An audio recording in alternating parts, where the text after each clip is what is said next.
Radio San Borja promueve la total libertad de expresión y puede no compartir los comentarios vertidos en este programa. Aquí empieza Hablando se entiende la gente. La palabra de los protagonistas y las razones sobre los temas que importan. Con la dirección y conducción de Hans Landolt. Buenos días, estamos en Hablando se entiende la gente. Soy Hans Landolt y hoy, domingo 31 de marzo, tenemos un programa especial. Se trata de una entrevista que, por razones excepcionales, hemos grabado el miércoles 27 con Diego García Sayán, ministro de Relaciones Exteriores con Valentín Paniagua, ministro de Justicia con Alejandro Toledo, dirigente de la Comisión Andina de Juristas y actualmente presidente de la Corte Interamericana de Derechos Humanos, para mencionar algunas de las responsabilidades en una larga trayectoria democrática y de promoción de los derechos fundamentales. Estamos entonces con Diego García Sayán. Un gusto que estés, Diego, participando en Hablando se entiende la gente. Muchas gracias, Hans, por la invitación. Es un gusto estar en un programa tan sustantivo en tratamiento de temas que tienen que ver con la democracia y los derechos de la gente. Gracias por eso. Bueno, vamos a empezar a hablar sobre el sistema interamericano, digamos, que ha estado en la discusión en los días y semanas recientes. Y básicamente con los resultados de la Asamblea Extraordinaria de la Organización de Estados Americanos. ¿Cierra esto un capítulo ya de la Asamblea Extraordinaria? ¿Lo ha cerrado positivamente? Mira, yo estoy convencido que sí, que ha sido una conclusión buena y como parte de un proceso que se veía venir desde hace algunos meses. Lamentablemente en este tema que es medio complicado y sofisticado han habido muchos análisis, me imagino que de buena fe para defender el sistema de derechos humanos, pero llenos de distorsiones, de medias verdades y de inexactitudes, porque parecía un poco que había un complot continental contra el sistema de derechos humanos hace algunos meses, y que cualquiera que hablara de reformas lo que estaba haciendo era simplemente una maniobra artera para destruirlo o debilitarlo. Yo estaba convencido, seguí convencido y sigo convencido que la reforma y la permanente actualización de un sistema va en la esencia de algo que se quiere hacer más eficiente y también de la necesidad de recoger críticas y comentarios que no por ser críticos tienen que ser necesariamente lesivos, corrosivos y de mala fe. Tanto es así que hace 9 meses, cuando fue la asamblea de la OEA en Cochabamba, en donde de alguna manera se lanza este proceso llamado de fortalecimiento del sistema, todos los países de América Latina estaban de acuerdo en que había que hacer cambios, cosa que era bien raro, ¿no? Porque tenía en la tesis de los que decían que las reformas eran negativas, peligrosas, parecía entonces que los países del ALBA controlaban toda América Latina y eso no era ni es verdad. Ocurría simplemente que había una serie de temas, de planteamientos críticos, unos correctos, unos excesivos, que tenían que ser procesados y el sistema había sido resistente hasta ese momento a abrir la puerta y decir, bueno, hablemos, qué cosa hay que cambiar, en dónde se pueden introducir modificaciones, en dónde afectaría la esencia del propio sistema de derechos humanos. De manera que cuando la Comisión Interamericana entró en un proceso de diálogo y un papel muy activo de visita a los países para escuchar, para hacer propuestas, y llegó finalmente, como lo hizo la semana pasada, a concretar un proceso de reformas en su reglamento, este supuesto bloque monolítico de todos los latinoamericanos se deshizo y cada país consiguió de alguna manera algún cambio parcial y quedaron algunas críticas, por supuesto que quedarán. Entonces yo sí creo se cerró un capítulo en el que el sistema, estoy convencido, sale fortalecido. Hay una serie de compromisos que habrá que ver si se cumplen, pero ahí están establecidos de que hay que dotarlo de recursos, claro, cosa que con esa claridad nunca se dijo de esa forma, que hay que hacer acciones concretas para que los países que no son miembros del sistema lo sean, con misiones de cancilleres y otros. Eso también es un punto bueno. Y lo que algunos ven como una especie de debilidad, decir que bueno, que quede abierto el debate para seguir pensando en futuras reformas, a mí me parece no solamente bien, sino me parece lógico. ¿Cómo tú puedes llegar a una decisión en una asamblea que era, bueno, de aquí para adelante nadie hable más de cambios ni de reformas cuando estamos hablando de una dinámica institucional que por definiciones obvias tiene que ser fluida y tiene que estar abierta a cambios en las circunstancias? todo sujeto naturalmente a un requisito importante, que cualquier cambio, que cualquier reforma se haga con el propósito de mejorar el sistema, no de debilitarlo, y que se haga con la participación de todos los actores concernidos, y eso lo dice la resolución que se adoptó en Washington el viernes de la semana pasada. Creo que efectivamente ese es un balance positivo en el que coincide prácticamente todo el mundo, salvo probablemente las cancillerías de 4 países que no han quedado muy satisfechos, pero que incluso ha habido una concesión final, digamos, para lograr ese consenso de que obviamente el sistema está abierto a continuar siempre revisando lo que sea necesario revisar para ir mejorando continuamente. Y en estas cosas, pues, los consensos son muy importantes, porque las perspectivas políticas de los gobiernos son distintas y siempre lo han sido. Así de pronto parecería que de la mano del ALBA han aparecido algunas críticas al sistema interamericano, siempre han existido y siempre existirán, y eso es lógico. En Europa, el espacio geográfico más consolidado en una institucionalidad internacional de derechos humanos que tienen la Corte regional de derechos humanos más antigua, de que tiene 60 años de existencia, hay cuestionamientos, hay puntos de vista distintos, y nadie con eso está pensando que el sistema está al borde de la extinción o del debilitamiento, ¿no? Ahora, bueno, un tema controvertido, evidentemente, que ha sido uno de los temas que más ha levantado polvo, digamos, ha sido el peso diferenciado de las diferentes relatorías, y particularmente que se le asigna a la Relatoría sobre Libertad de Expresión. Esto ha quedado dilucidado, ¿no? Me entiendo de alguna manera, y se entiende que en las circunstancias actuales habrán todavía desniveles, si se quiere, en la asignación de los recursos.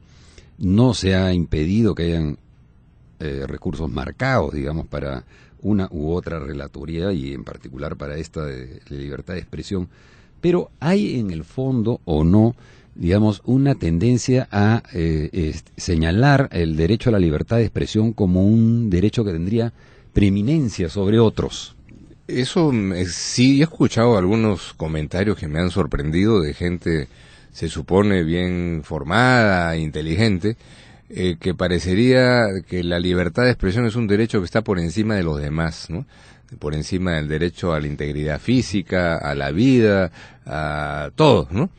He escuchado criticar, por ejemplo, cómo puede ser que esta Relatoría Especial de Libertad de Expresión, que tiene que seguir siendo especial, las demás vayan a ser también especiales. Eso no puede ser. Bueno, que la tortura pase piola, que el derecho a la vida también.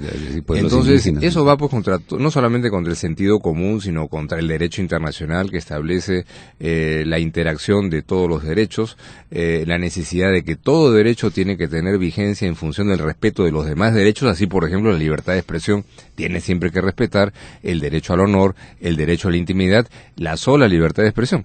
Entonces, el resultado final de todo este ejercicio de debate de estos meses, que ha sido que la Relatoría de Libertad de Expresión, que me parece por supuesto fundamental, que las demás relatorías sean también fortalecidas.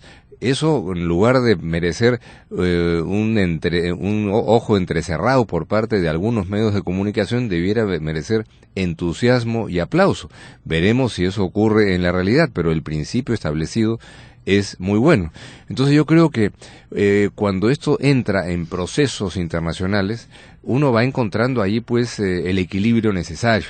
La jurisprudencia permanente de la Corte Interamericana de Derechos Humanos, por ejemplo, en materia de libertad de expresión, siempre ha insistido, primero, que la libertad de expresión tiene que ejercerse siempre en un ejercicio permanente de ponderación con otros derechos, como el derecho al honor y el derecho a la intimidad.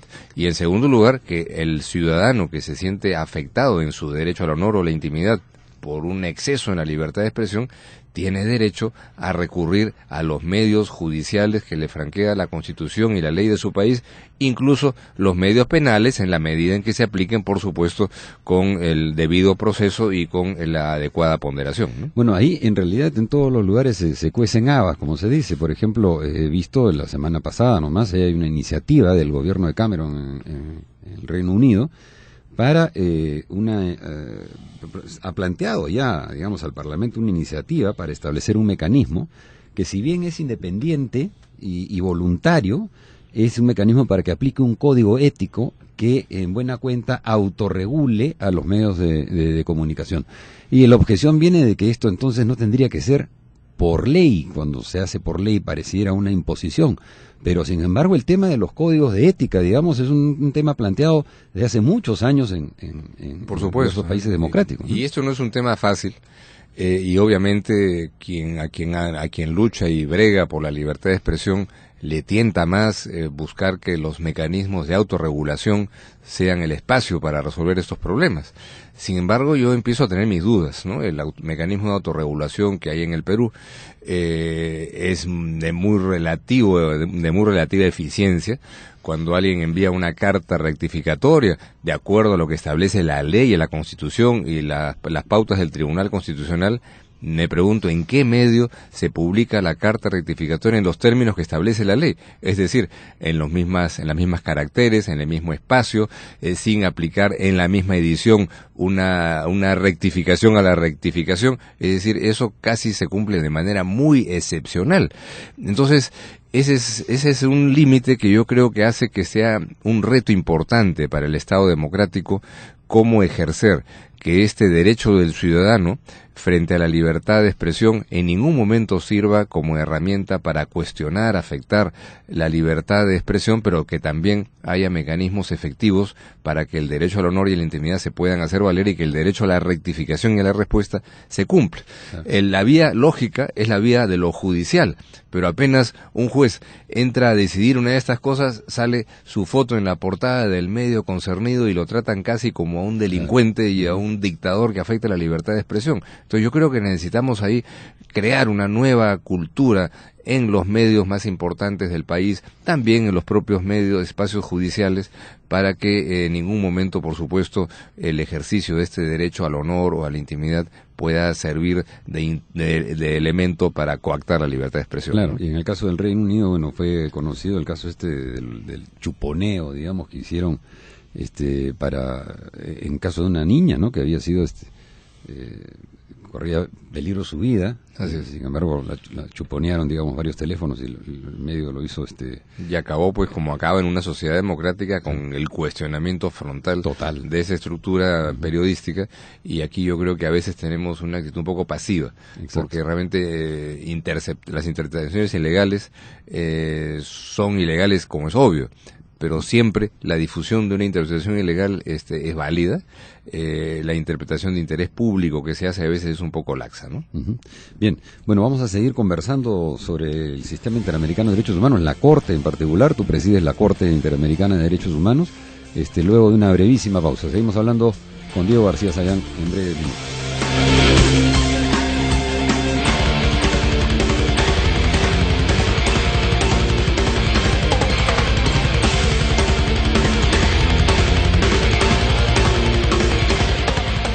Volvemos con la palabra de los protagonistas y las razones sobre los temas que importan, porque hablando se entiende la gente. Comuníquese con Radio San Borja a través de su nueva central telefónica 641-2000. 2x2, de lunes a viernes a las 11 de la mañana. Desde hace más de 6 años, el primero en temas de educación, desarrollo y servicios. Un programa para los maestros y la comunidad, producido por Derrama Magisterial. 2x2 con Percy Aquino y Yorka Poemape, de lunes a viernes a las 11 de la mañana en Radio San Borja 91.1, líder en peruanidad. Todos los domingos de 7 a 8 de la noche, la hora de la integración con Rubén Darío Lastarria, y siempre por Radio San Borja 91.1, líder en peruanidad. Radio San Borja es noticias, deportes, cultura, entretenimiento, música, consejos, peruanidad. Escúchanos en los 91.1 FM y en nuestra página web www.radiosanborja.com. Radio San Borja, la radio líder en peruanidad. Continuamos con Hablando se entiende la gente.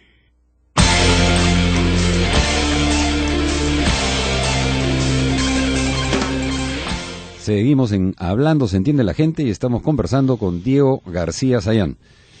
Bueno, Diego, como señalábamos al final del bloque anterior, tú presides la Corte Interamericana de Derechos Humanos y la Corte, al parecer, ha estado, digamos, fuera de este gran debate que se suscitó hace algunos meses ya para revisar el sistema interamericano de derechos humanos, y creo que ahí hay un consenso respecto a los aportes que la Corte hace. Tú particularmente hace poco escribiste sobre un tema fundamental, el tema, por ejemplo, de la fertilización asistida, ¿no? La fertilización in vitro. ¿Consideras que efectivamente la Corte ha estado al margen de esto porque está contribuyendo efectivamente en la normatividad interamericana?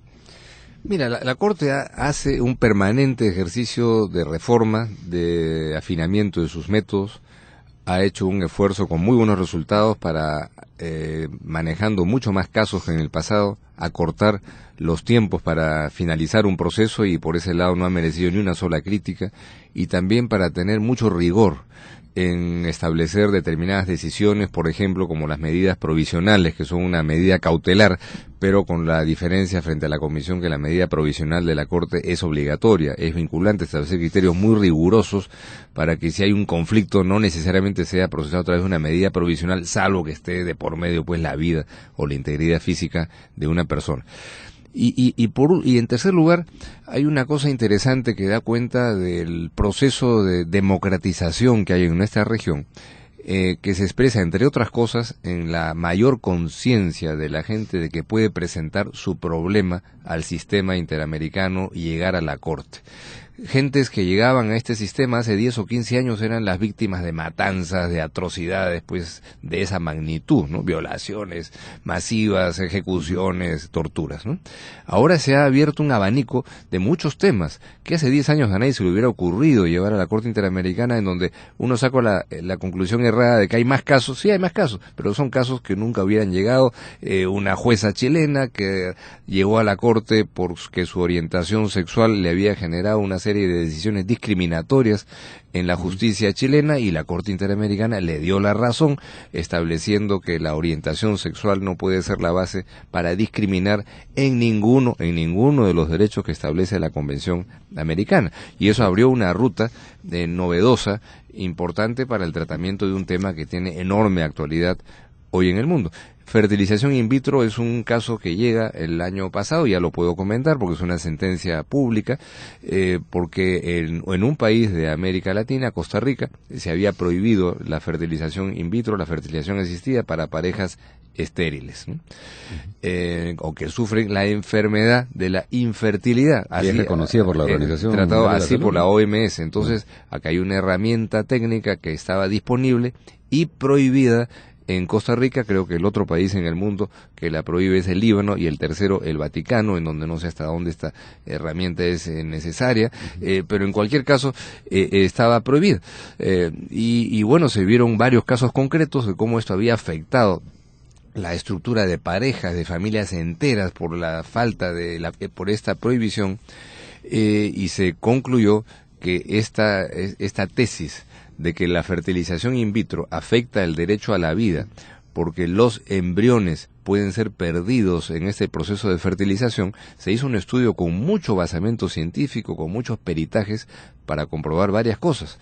Primero, que estos embriones no son sinónimo de un ser concebido. La concepción requiere otros requisitos biológicos, como la implantación en el útero. En segundo lugar, el hecho de que en una fertilización natural también se pierde una cantidad importante de embriones, y nadie va a acusar a alguien de violar el derecho a la vida por tener relaciones sexuales con su pareja, porque eso sería ya pues el colmo. Y segundo, la constatación de la vida misma que hay en el mundo hoy día, de 5 millones de personas que no existirían, que no respirarían, no caminarían, no echarían siesta, si es que tienen suerte de ello, todos los días, si es que no fuera gracias a este procedimiento que muchas parejas infértiles pusieron en marcha. Ahora bien, como tú dices, lo interesante es que están llegando nuevos temas, ¿no? Ciertamente los tiempos cambian y obviamente hay nuevas realidades, nuevos temas sobre los que hay que resolver y normar. Y este de la fertilidad in vitro en realidad nos lleva a un tema también, creo que es ya de discusión en la propia filosofía, que tiene que ver con los avances de las biociencias y la biotecnología. En realidad ahí hay un tema, como dicen, estas son ya avances que llevan en la práctica una intervención orientada a objetivos que pueden modificar o intervenir en el genoma humano. Y que, por supuesto. ¿no? Claro, y entonces ahí estamos a una situación de que es posible que esta intervención se haga sin límite alguno, sin mesura, sin ética. Y eso sería otra forma alternativa de afectación de derechos fundamentales, y por eso la Corte Interamericana ha sido muy cuidadosa, por ejemplo, en este caso de la fertilización in vitro, en establecer la perfecta compatibilidad de este método de fertilización asistida con las obligaciones internacionales, y en segundo lugar, que este método debe ser ofrecido a la sociedad por el sistema de seguridad social costarricense, que felizmente es un sistema eficiente, que funciona de manera adecuada, pero, dice la Corte, con la regulación adecuada que el Estado imponga para este efecto por todos los otros elementos que están de por medio, de manera que la regulación de un derecho no es lo mismo que permisividad y abrir efectivamente el proceso a que, por ejemplo, los embriones no utilizados en un proceso de fertilización asistida puedan ser manejados inescrupulosamente desde el punto de vista científico o desde el punto de vista ético. Esos son elementos absolutamente cruciales que le corresponde ya a cada Estado regular, ¿no? Claro, hay temas de ahora, por ejemplo, de modificación de genes que son con fines terapéuticos, pero hay unos que se van a hacer simplemente por cuestiones estéticas y que intervienen, por ejemplo, en los descendientes, en cómo le quieren el perfil y la nariz, ¿no? Así es. Entonces, todos los elementos que hay ahí, que pueda haber, por ejemplo, de discriminación racial y otros, son elementos que el Estado tiene que incorporar en su proceso de regulación para garantizar que estos métodos científicos sean incorporados cuando son indispensables para la salud humana, pero que nunca sean pues una fuente de atropellos, ¿no? Tú has mencionado justamente en el caso de la fertilización in vitro o fertilización asistida, un principio, digamos, que ha sido tomado en consideración por la Corte ha sido el de la no discriminación.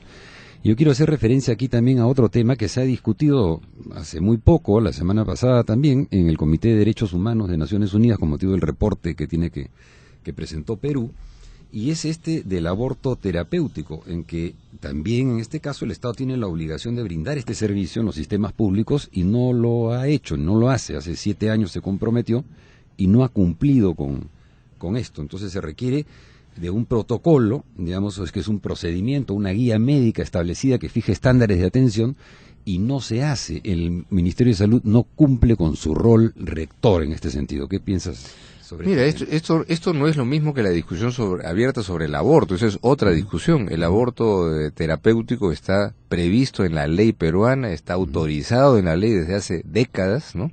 Y es el que está circunscrito a una circunstancia extrema en donde está en peligro la salud de la madre, ¿no?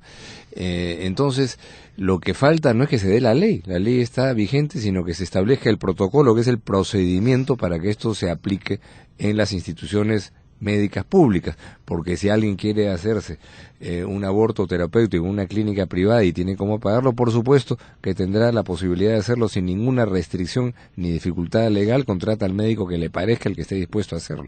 Entonces, aquí yo creo que hay algo que apunta precisamente en la discriminación, porque las personas afectadas por este incumplimiento que impide que la ley se aplique es algo que tendría que ser rectificado. Hay varios momentos del país en donde eso se ha ido trabando, en donde yo creo que es importante siempre tener en cuenta, sin perjuicio de la libertad religiosa y de que cada sector religioso pueda opinar lo que quisiera, hay que distinguir lo que es las responsabilidades del poder público, emanado de un sistema democrático, del papel de la Iglesia en un Estado laico como es el Estado peruano, que debe estar circunscrita a su espacio propiamente confesional, ¿no? Ya que mencionas eso también, otro tema obviamente que es constante discusión, ya ha señalado el caso en Chile, por ejemplo, de orientación sexual, eso me parece claro.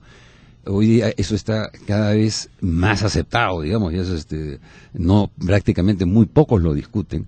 Pero otro tema que surge es del matrimonio homosexual. Hay muchos países que lo están adoptando. La Corte Suprema de Estados Unidos en estos días lo ha tenido en su agenda, ¿no? Y en América Latina muchos países ya lo han incorporado en su propia legislación. ¿Cómo ves esto? ¿Hay inacción acá en términos de discriminación por orientación sexual? Mira, yo creo que esto es un tema de un proceso que tiene que ver con percepciones del público, con temas que probablemente sean adversos a las concepciones de sectores importantes de la sociedad, de manera que yo creo que hay que tener una lógica en donde esto tenga que ser parte de una reflexión, de un diálogo en la sociedad y en las instituciones públicas. Y yo no quisiera adelantar mucho más porque no hemos tenido nunca un caso sobre esto en la Corte y podría estar adelantando un criterio, pero simplemente recordando un principio que está establecido en la sentencia de la Corte Atala a propósito del caso de la orientación sexual de esta jueza chilena, en el que la Corte dice muy claramente que la orientación sexual no puede ser la base para discriminar a una persona en ninguno de los derechos establecidos en la Convención Americana sobre Derechos Humanos. Creo que ahí hay una tesis general que puede ser interpretada por cada cual en función de los distintos derechos que están establecidos en la Convención. Bueno, creo que es claro, no vamos a insistir, pero hay otros temas. Eutanasia, por ejemplo, ¿cómo ha habido ocasión de que se discute este tema? He visto hace poco en Holanda. Ahora existe una institución privada, ya no pública, ¿no?, dedicada a la eutanasia. Es un tema que se acerca. Sí, mira, no hemos tenido ningún caso de esos, pero tal vez simplemente para hacer un comentario más general, sin entrar a este punto, una convención de derechos humanos como la Convención Americana es como una constitución que establece principios y pautas generales que tienen que ser interpretadas, ¿no?, para el caso concreto por el poder democrático en un estado, sus jueces, sus legisladores, su gobierno, y en el caso internacional felizmente tenemos, no es porque yo esté ahí, eso no tiene nada que ver con mi presencia en ello, un sistema jurisdiccional internacional que tiene que interpretar esas pautas generales, porque una convención pues establece principios generales, no puede ser un reglamento de cómo se tratan todos los derechos. Porque además hay una evolución que se produce en la sociedad y van surgiendo nuevos retos y nuevos planteamientos. Entonces el tema de la no discriminación, te lo pongo como ejemplo, el tema de la no discriminación, que está en abstracto en todos los sistemas democráticos de hace décadas, ha ido beneficiándose de un progreso en su interpretación. Hace 40 años en los Estados Unidos había discriminación racial, pero la Constitución hablaba de no discriminación, y la Corte Suprema de Estados Unidos fue la que dio los grandes avances para eliminar la discriminación racial en las escuelas, con lo cual se desmoronó esa estructura casi de apartheid que había en Estados Unidos. Y el sistema interamericano tiene el mismo reto, ¿no? A partir de la Convención Americana, ir resolviendo situaciones que seguramente no estaban pensadas cuando ésta se redactó en 1969, porque el juez interamericano, o nacional, o local, el juez es un creador de derecho. Creador de derecho no en el sentido de que dicta leyes, pero la interpreta en función de un caso concreto que no está necesariamente explícitamente previsto en la ley, y esa interpretación será válida, será legítima, en la medida, por supuesto, que se haga dentro de los marcos de principios y de los marcos normativos que estén establecidos, ¿no? Un último tema antes de cerrar este bloque, saliéndonos un poco de lo que estamos conversando, pero tú con tu experiencia, has sido ministro de Relaciones Exteriores y manejas estos temas internacionales. Hay un tema que está en debate en la actualidad, que ha merecido que la justicia norteamericana haya determinado ya en primera instancia que Obama carece de justificación para mantener en secreto los ataques con drones, con aviones sin tripulación, ¿no? Pero obviamente ahí no hay solo un problema de secreto de estas operaciones. Estos drones, o sea, son aviones teledirigidos, chiquitos, ¿no es cierto?, que apuntan a un blanco específico. Se han estado utilizando por Estados Unidos ya en al menos 5 países y tienen un saldo de una cifra de muertos que se eleva por miles a estas alturas, ¿no? Obviamente se ha abierto una investigación ya en Estados Unidos también para ver la legitimidad de estas operaciones. ¿Qué piensas al respecto? Mira, es un desarrollo tecnológico impresionante, como tú lo dices, y no es solo Estados Unidos el que los tiene ni el que los usa, pero es naturalmente Estados Unidos el que tiene una mayor presencia hoy día, especialmente en el Medio Oriente, y plantea varios problemas jurídicos importantes, ¿no? Es si se puede utilizar o no uno de estos aviones no tripulados ofensivos cuando no hay necesariamente una declaración de guerra. En segundo lugar, si el presidente de Estados Unidos puede tener la autoridad para decidir la vida de un hombre, de una persona en una situación que no sea una operación de combate. Es decir, como ha habido varios casos en los últimos meses, alguien que está desayunando en algún lugar de Irak o de Afganistán, o incluso de nacionalidad norteamericana, le cae un bombazo y lo convierte en cenizas, ¿no? Eso no es una operación de combate, sino eso es pena de muerte decidida a nivel político, fuera de todas las regulaciones judiciales. Entonces, los problemas son enormes, algunos de derecho internacional. Se puede utilizar una operación de este tipo en un territorio, en un país con el cual no hay un conflicto armado declarado o sin la autorización del gobierno concernido, temas que ya se han planteado, por ejemplo, en Pakistán. ¿Puede el presidente de Estados Unidos dirigir un ataque específico contra un ciudadano norteamericano en nombre de la lucha antiterrorista, esté donde esté, aunque no sea dentro de una operación militar? Entonces, todo esto plantea problemas que hoy día son para Estados Unidos, en donde felizmente ya se ha anunciado que se van a dar pasos para establecer una regulación estricta en esta materia. Es importante que ese anuncio se haya hecho, pero en perspectiva esta tecnología está disponible para todos, ¿no? Entonces tiene que ser una lógica que lleve a normas de derecho internacional que más adelante Rusia, Irán, Corea del Norte o quien fuera, no se sienta con el mismo derecho y el mismo precedente con que Estados Unidos, en nombre de la democracia y de la lucha contra el terrorismo, hoy día lo hace con la simpatía de la comunidad internacional. Hay que reconocer lo que básicamente existe, esa simpatía tiene su explicación, pero tenemos ahí uno de los grandes temas, porque además en un contexto en el que se comprimen los presupuestos militares por las dificultades económicas que hoy día tiene el mundo desarrollado, es evidente que la tentación de casi focalizar las capacidades ofensivas en este tipo de instrumentos que tienen además un costo humano para quien ofende, para quien lo usa, mínimo, porque los que disparan estos aviones no tripulados en Irak y Afganistán están en el norte del estado de Nueva York y regresan a su casa a dormir en la noche a cumplir su horario de trabajo. Entonces son temas que son de enorme relevancia política que van a tener que llevar pronto a una regulación en el derecho internacional. Gracias, Diego. Vamos a una brevísima pausa y seguiremos conversando después de este bloque con Diego García Sayán. Volvemos.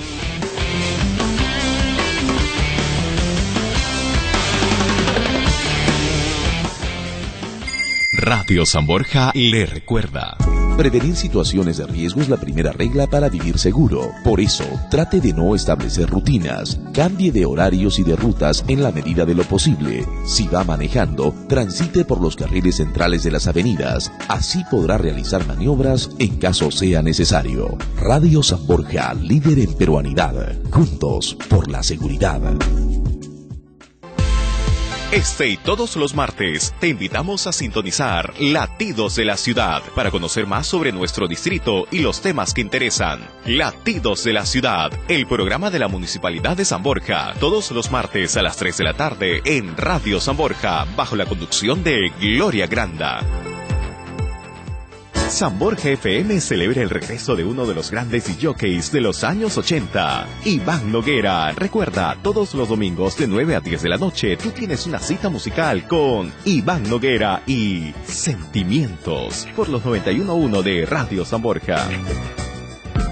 Radio San Borja es noticias, deportes, cultura, entretenimiento, música, consejos, peruanidad. Escúchanos en los 91.1 FM y en nuestra página web www.radiosanborja.com. Radio San Borja, la radio líder en peruanidad.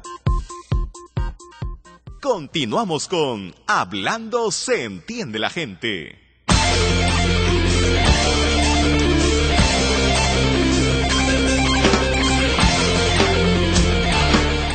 Seguimos en Hablando se entiende la gente y estamos conversando con Diego García Sayán.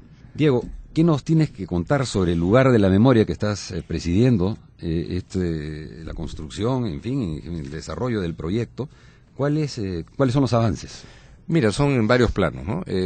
Primero los sustantivos, ¿no? Hay un proceso muy importante de generación de consensos dentro de esta comisión que es muy plural en su composición, para poder traducir muy bien un mensaje que busque reflejar qué es lo que pasó en el Perú la necesidad de que este mensaje transmita la tesis, esto no se puede repetir, y tener una perspectiva de promoción de la tolerancia y de la inclusión, como dice el nombre del proyecto.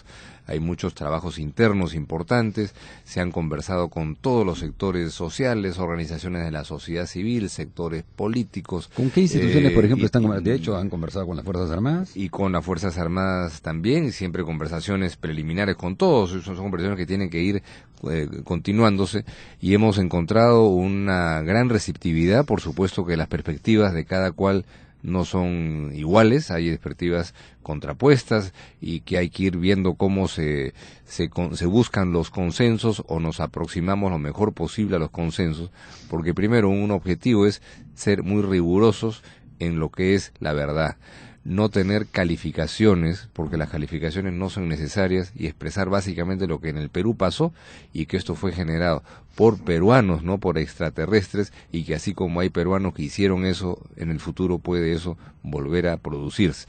Entonces, decir la verdad sin ofender a nadie, sin calificar, respetando a las instituciones que han sido muy importantes para el restablecimiento de la paz en el Perú, me refiero a las Fuerzas Armadas y a la policía, pero sin dejar de mencionar hechos que confrontaban pues principios básicos de legalidad y de respeto a los derechos de las personas, pero partiendo de una tesis fundamental.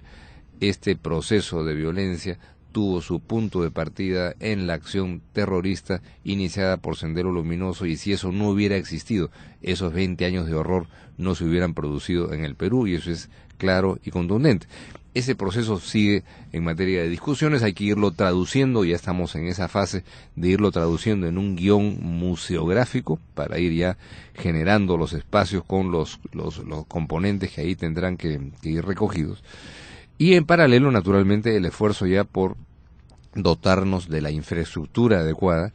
En días pasados, el miércoles 27, ya se culminó con la construcción y entrega del casco por la empresa constructora, y estamos ya iniciando la próxima semana la fase de los acabados, ¿no? Para tener pues el equipamiento básico en un edificio, que todavía no es lo mismo la implementación museográfica, que requiere una serie de otros elementos de audiovisuales, de iluminación, de sonido, que no solamente es lo más trabajoso desde el punto de vista del diseño, sino también que cuesta dinero, para lo cual los recursos todavía no están, asignados, ¿no? Entonces han habido algunas conversaciones, ya el gobierno felizmente el año pasado asignó una cantidad de 4,5 millones de soles que era indispensable para terminar con la construcción. La construcción se ha terminado, hemos procurado que se hagan ahorros muy importantes para que queden recursos para la implantación museográfica, pero eso todavía está por seguirse trabajando, de manera que eso se va a tener que ir conversando todavía en los próximos meses.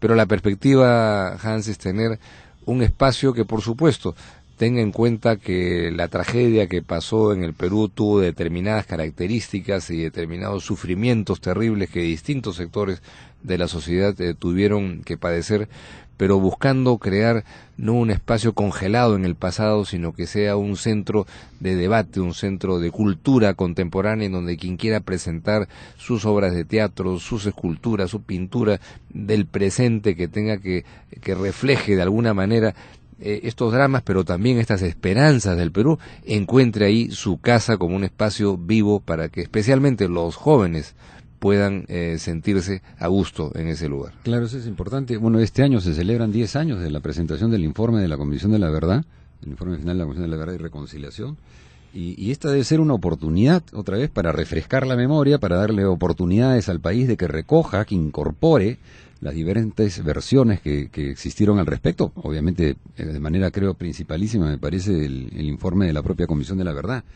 Pero sin historia no hay identidad, y es importantísimo efectivamente para mirar hacia adelante. Sin duda, y este museo por supuesto no busca hacer un libro de historia resumido, claro. Tiene que plantear algunos temas, algunos dramas nacionales, no va a ser un resumen de la Comisión de la Verdad, no es ese su objetivo, hay que recoger todo tipo de versiones, ya han pasado pues 10 años en donde se han seguido conociendo cosas, y han habido más apreciaciones y más informaciones que naturalmente tendrán todas que estar reflejadas en este proyecto, en el que naturalmente sería mucho más fácil hacerlo si es que estos hechos hubieran ocurrido hace 50 años, ¿no? Habría menos controversia, el consenso se podría adquirir más rápidamente. No estoy seguro que aquí el consenso absoluto sea factible, pero no importa, yo creo que hay que asumir esos riesgos y saber que en la medida en que se mira positivamente hacia el futuro, cada cual pueda sentir su forma de que está ahí también representada su problemática y sus angustias, ¿no? Yo te preguntaba hace un momento por las instituciones con las que están coordinando, conversando, y porque particularmente me parece importante, me dirás, si es que han establecido ya algún tipo de relación con el Ministerio de Educación, qué perspectivas hay, qué diálogo habrá, digamos, entre este lugar de la memoria, lo que recoge y lo que ofrece al país, con la educación que, digamos, sistémicamente se ofrece a los estudiantes, a los jóvenes de nuestro país. Ese es un tema muy importante que en su operativización está pendiente, porque quisiéramos que esto esté más cerca de que pueda ya estar en funcionamiento. Pero indudablemente, como se ha hecho en otros países, esa por ejemplo es la experiencia de museos guardando las distancias que hay en Europa o más cercanamente en Chile o en México, que es que las escuelas vayan a visitar a este lugar y que sea un lugar en donde esa parte de la historia del Perú pueda ser aprehendida, no como única forma de enterarse de lo que ocurrió, pero sí con una vivencia en donde yo estoy seguro que cuando esto esté más a punto de ser inaugurado no va a haber ninguna dificultad con el Ministerio de Educación, porque les facilita a todos las cosas y naturalmente lo que mucha gente ha demandado. En un contexto en el que surgen corrientes, en donde se ve a veces, por lo que se ve en las encuestas, en la entrevista en la televisión, el desconocimiento total por parte de sectores importantes de la juventud de que lo que pasó en el Perú fue un horror y que eso tuvo un basamento en una aproximación totalitaria de cómo se resolvían los problemas del Perú. Eso es importante que no quede en el olvido, porque esa juventud con desesperanza, con frustraciones, puede también ser caldo de cultivo para otros proyectos autoritarios y violentos en el futuro. Yo creo que eso justamente hace poco también una de las razones probablemente por las que han amainado de alguna manera algunos sectores recalcitrantes que se oponían incluso a este lugar de la memoria, digamos, ha sido suerte de aparición mediática que tuvo el Movadef, ¿no? Y que hizo ver a mucha gente que algunos jóvenes, sin conocer los antecedentes, sin conocer sus vinculaciones de este Movadef con Sendero Luminoso, caían un poco en el juego, ¿no? Ahí hay que recordar este libro estupendo de Lurgio Gavilán, que entra como niño a Sendero Luminoso, atraído porque su hermano mayor había entrado ahí y porque le habían contado que los de Sendero iban a hacer que la gente comiera mejor, ¿no? En un país en donde la población rural andina vive pues con mucho hambre, ¿no? Acabó siendo después soldado, luego quiso ser sacerdote, pero el arzobispo de Ayacucho en ese entonces no lo vio con simpatía, y entonces acaba siendo un buen resumen de que la ilusión de una sociedad mejor y de un proyecto autoritario puede atraer a los jóvenes de buena fe y convertirlos eventualmente en asesinos, ¿no? Entonces, eso no ocurrió pues en Beluchistán ni en Corea del Norte, sino aquí en nuestro Ande pacífico, amable, de música con quena pacífica, ¿no? Ahora, a ver, efectivamente, pero cambiando un poco el tema, pero asociado a esto, que también está en la discusión, ¿qué opinas tú sobre la ley del negacionismo, la propuesta que ha presentado el Ejecutivo? Mira, yo creo que todos los pasos que se den para prevenir el recrudecimiento de un proceso como ese es importante. Pero yo creo que tenemos en el Perú, en América Latina, una tendencia a legalizar las soluciones a los problemas, ¿no? Frente a un problema social, económico, o de seguridad o lo que fuera, demos una ley y con eso ya tenemos la ilusión de que el problema está bajo control y lamentablemente todos sabemos que eso no es así, no lo es así desde la colonia, de ahí viene la frase echa la ley, echa la trampa. Entonces es que tenemos demasiadas leyes. Yo creo que digamos es un esfuerzo que no me quiero oponer porque creo que va en la dirección de buscar pues que haya una que esté en tensión este tema de que hay que recordar lo del pasado y creo que esa es la cualidad de ese proyecto, pero creo que eso es totalmente insuficiente si es que no se entra pues realmente, como se ha dicho varias veces, a que este tema se trate seriamente, por lo menos en el sistema educativo. Yo creo que hay una responsabilidad enorme por parte del Estado en que esto se incorpore. Yo haría del libro de Lurgio Gavilán, empecemos por eso, un libro de texto, porque yo creo que si algo enseña bien ese libro, bueno, que ese horror puede ser algo que muchos peruanos puedan vivir por decisión propia, que es lo más grave. Entonces, olvidémonos de grandes cursos de formación para los maestros, ya se irán haciendo a medida que sea posible, pero por el momento, que ese texto sea leído en todos los colegios y que haya por lo menos un conversatorio en el último año de educación secundaria, con eso ya algo habríamos hecho. Así es. Bueno, estamos conversando con Diego García Sayán, vamos a una brevísima pausa y volvemos con el último bloque del programa. Volvemos con la palabra de los protagonistas y las razones sobre los temas que importan, porque hablando se entiende la gente. Comuníquese con Radio San Borja a través de su nueva central telefónica 641-2000. Todos los domingos desde las 11 de la mañana, El Defensor de la Justicia, con el doctor Iván Noguera, el Defensor de la Justicia por Radio San Borja 91.1, líder en peruanidad. Este y todos los domingos desde las 6 de la tarde, sintoniza el programa Palabra del Perú por Radio San Borja 91.1, líder en peruanidad. Hora 6 con Fernando Llamosas, de lunes a viernes a las 6 de la mañana por Radio San Borja, líder en peruanidad. Este miércoles 3 de abril, desde las 9 de la mañana, 12ª campaña de salud del programa Suizalab en la radio con la doctora Yanoli y Jaime Terán, la Municipalidad de Ricardo Palma y Radio San Borja. 100 exámenes de colesterol en ayunas, totalmente gratis. Sí, gratis. Te esperamos en la plaza principal del distrito de Ricardo Palma. Radio San Borja, líder en peruanidad. Radio San Borja es noticias, deportes, cultura, entretenimiento, música, consejos, peruanidad. Escúchanos en los 91.1 FM y en nuestra página web www.radiosanborja.com. Radio San Borja, la radio líder en peruanidad. Continuamos con Hablando se entiende la gente.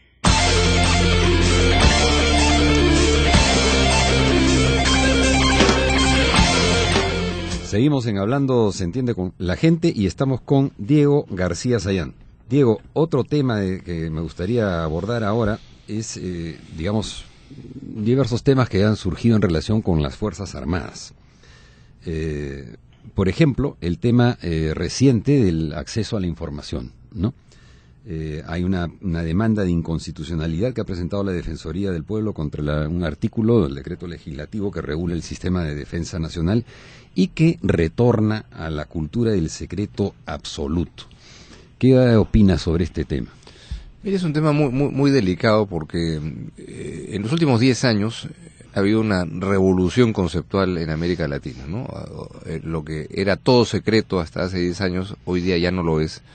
En prácticamente todos los países se han dado leyes de acceso a la información, pero en algunos de ellos, Chile por ejemplo, hay ciertas restricciones para asuntos que atañen a seguridad nacional. La legislación chilena en ese sentido ha sido muy avanzada para acceder a toda la información pública en manos del Estado, pero tiene restricciones que son comparables a las que se han establecido en la reciente ley peruana, que son materias controversiales, ¿no? Cómo se norma eso, y yo creo que el principio de que asuntos que tienen que ver con la seguridad nacional no sean fácilmente accesibles es un principio legítimo.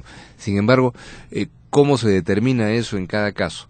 ¿Cuáles son los mecanismos para que eso pueda ser eventualmente contradicho cuando no sean elementos esenciales de la seguridad nacional, que es donde yo creo que se podrían producir algunas innovaciones normativas adecuadas, ¿no? Porque asuntos que siempre cada sector público, defensa, agricultura, considerará que su tema es un tema que no se puede ventilar. Entonces yo sí creo que se pueden ahí establecer esas excepciones, ¿no? Pero con la particularidad de que no pueden ser absolutas. Eso tiene que ser materia de la posibilidad de un recurso y de que ese recurso pueda ser contradicho por una autoridad explicando por qué en este caso pues no se puede, y que no sea simplemente la discrecionalidad arbitraria de un funcionario que niegue el acceso, ¿no? Claro, bueno, el tema de acceso a la información en realidad no es solamente un problema que ahora se ha, el retroceso, digamos, se pretende legalizar a través de este decreto, sino que es un problema también de práctica que no se logra aplicar cabalmente en el país. Y ¿no? la Corte Interamericana lo ha definido en una jurisprudencia reiterada sobre este tema. El derecho a la información es un derecho, pero como derecho no basta que exista esa declaración. Para que sea un derecho, el Estado tiene que cumplir con su deber de organizarse adecuadamente para eso, de manera que exista un procedimiento en todas las instituciones públicas, un funcionario responsable, con plazos, con requisitos y con responsabilidades administrativas o hasta penales si no se cumple con entregar esa información. Eso se ha hecho en el Perú básicamente a nivel del Poder Ejecutivo. En los ministerios, mal que bien, existe un procedimiento, eso va diluyéndose a medida que vas pasando a otros eslabones del Estado, como los poderes locales.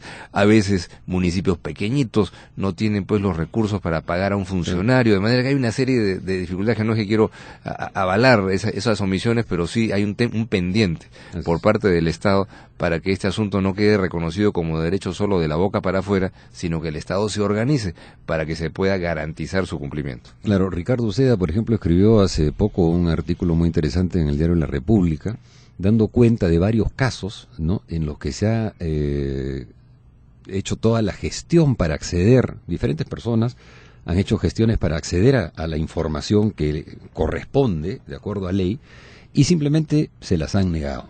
En algunos casos, incluso una juez, digamos, que no pudo resolver su caso, ¿no? Es decir, y pone también como referencia la búsqueda de información que se ha hecho, por ejemplo, sobre declaraciones juradas de los expresidentes de la República, cosa que también les ha sido negada, o que les han entregado solo una parte, digamos, de la declaración jurada, que no sirve realmente para conocer efectivamente el detalle de los ingresos que tienen importantes funcionarios públicos. Si hay algo de interés público son los recursos de un presidente de la República. Es obvio, ¿no? Porque evidentemente hay un área que es más vasta, ¿no? De todos los funcionarios del Estado, hay tema del temor de los secuestros y otros aspectos que, bueno, es un tema a discutir, ¿no? Pero en el caso de los expresidentes, primero que son poquitos, todos tienen un buen sistema de seguridad, de manera que el tema del secuestro no puede ser un disuasivo de que esa información se entregue a plenitud, ¿no? Por supuesto, claro. Entonces, el hecho es que lleva a que muchas veces tenga hasta que judicializar estos temas, cosa que no debería tratar de evitarse, obviamente, y es muy engorroso y toma más tiempo, etcétera, y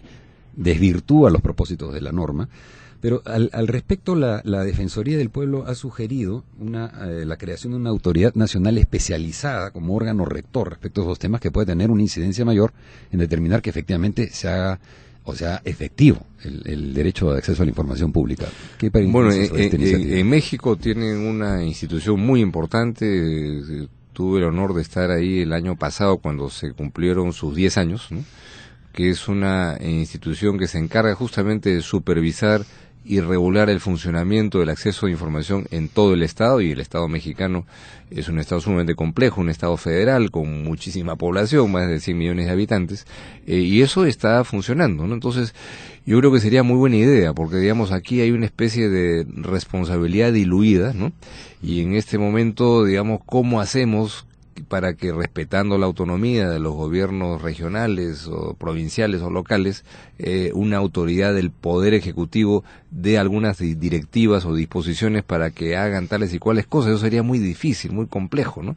Eso no funcionaría. Entonces, yo creo que sería bueno un esfuerzo de una autoridad nacional que vaya estableciendo ritmos distintos. Yo creo que los gobiernos locales, por ejemplo, les vendría bien no solamente una norma para que esto se haga más y mejor, sino también una asesoría técnica, procedimientos que pueden estar algunos de ellos informatizados, para los cuales no se necesita tener un funcionario a tiempo completo y cosas de esa naturaleza. Pero en general uno ve que lo que falta además es un poquito más de información para los que tienen que dar la información. Uno se sorprende, a mí me ha pasado tener ya como ciudadano de ir a un municipio para conseguir la licencia de construcción de un edificio que ostensiblemente estaba violando las reglas de urbanización de ese distrito, y casi como que se sorprendieron de este pedido cuando estaban obligados a hacerlo. Entonces no se dan cuenta hasta y me dieron la información cuando les expliqué en una carta que en el artículo tal de la ley tal tenía usted, señor alcalde, responsabilidad penal. Bueno, al día siguiente me dieron la información. Claro. Entonces yo creo que no hay conciencia entre los funcionarios, que son agentes de la sociedad y no de sus propios intereses, ¿no? Es información pública, tiene que ser pública. Ahora, volviendo al tema de la relación con las Fuerzas Armadas, se ha puesto en la discusión esto del servicio militar obligatorio nuevamente, y se señalan una serie de observaciones. Básicamente por el carácter discriminatorio que tienen y las sanciones que imponen, que algunos podrán pagar y que el resto que no, en fin, obligado a hacerlo, si es que se recurre al sorteo, ¿no? ¿Qué opinas? Porque hay varios temas de trasfondo, digamos, en esto, que es la propia concepción del servicio militar, ¿no? Mira, yo creo que la explicación de este problema es, no digo simple, ¿no? Pero se concentra en que el peruano que tendría que voluntariamente ir al ejército, decide no ir al ejército, y las explicaciones son más o menos evidentes, ¿no? Es decir, primero, la asignación o propina que se le da es pequeñísima, es ridícula, ¿no? Sí.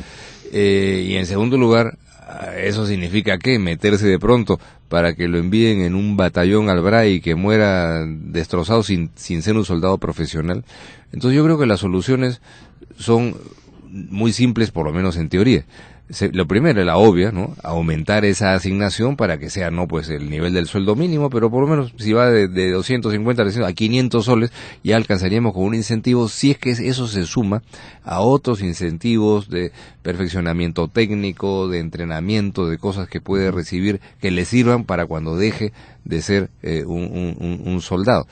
Y en segundo lugar, la garantía que se tiene que dar para ellos y para el resto de la sociedad, que quienes participan en operaciones de combate en la guerra interna en la zona del BRAE sean soldados profesionales, porque se necesitan esas calificaciones para poder tener éxito en esas operaciones militares, y no que vayan, como ha ocurrido el caso, gente reclutada en Pucallpa y en otros lados, algunos de ellos menores de edad, porque se producen situaciones en donde, sin que los mandos necesariamente lo sepan, hay reclutadores que van llevando, les alteran las partidas de nacimiento, y quienes los convocan creen que están reclutando a mayores de edad y muchas veces no lo son, por esta distorsión en donde tienen que buscar, me lo comentaba un oficial en días pasados, tienen que buscar a través de enlaces gente joven que está en Pucallpa para traerlos a Lima, que son los únicos que están dispuestos, porque el de Canto Grande o el de Los Olivos no va a ir nunca por 250 o 300 soles, ¿no? Tal vez ahí también hay un tema justamente de credibilidad de las propias Fuerzas Armadas, ¿no? De que efectivamente la gente vea que se conduce adecuadamente.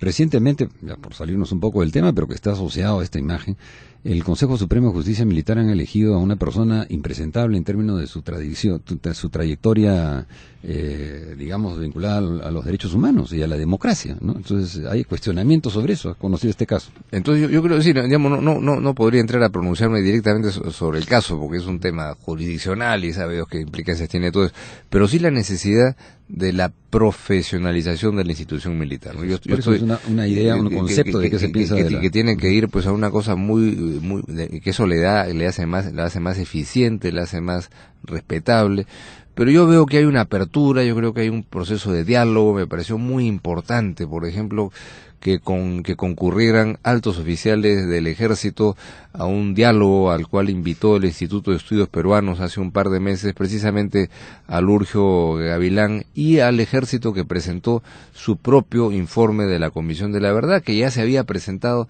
hace un par de años en un auditorio estrictamente castrense, pero ahora eso se ha puesto a conocimiento de la opinión pública, y eso me parece bien. No es que estemos de acuerdo o en desacuerdo con lo que dice el texto, pero sí como una señal en donde se está comunicando que la institución armada le pertenece a la sociedad y que no es una especie de compartimento estanco que no le dé explicaciones a nadie, ¿no? Antes de que nos gane el tiempo, una última pregunta en realidad y sobre otro tema, pero es el de La Haya. Es decir, estamos ya, tú como exministro de Relaciones Exteriores también conoces perfectamente estos temas. Estamos a pocos meses o semanas de que la Corte de La Haya dé finalmente su veredicto. ¿Cómo ves esto? ¿Hay un riesgo de que en estas semanas se mueva en algo el piso? Se ha comentado mucho sobre la conveniencia o no, por ejemplo, de que el presidente Humala vaya a Bolivia a inaugurar esta carretera. Mira, el tema de Bolivia es distinto. Yo creo que hay que saber bien que aquí hay un juicio entre Chile y Perú. En La Haya, los planteamientos que sobre el tema marítimo tenga Bolivia son asuntos que no tocan a este problema. El panorama yo lo veo muy bueno, ¿no? No digo como adivino de cuál va a ser el resultado, eso no hay manera de saberlo. La Corte trabaja confidencialmente como todo tribunal, pero bueno en el sentido de que el clima es un clima constructivo. Ha habido mucha reiteración por los dos gobiernos de que la sentencia se va a acatar. Ha habido señales, reuniones de empresarios, de académicos, de militares de todo orden, para mantener y crear un clima constructivo. Eso me parece ya una cosa buena.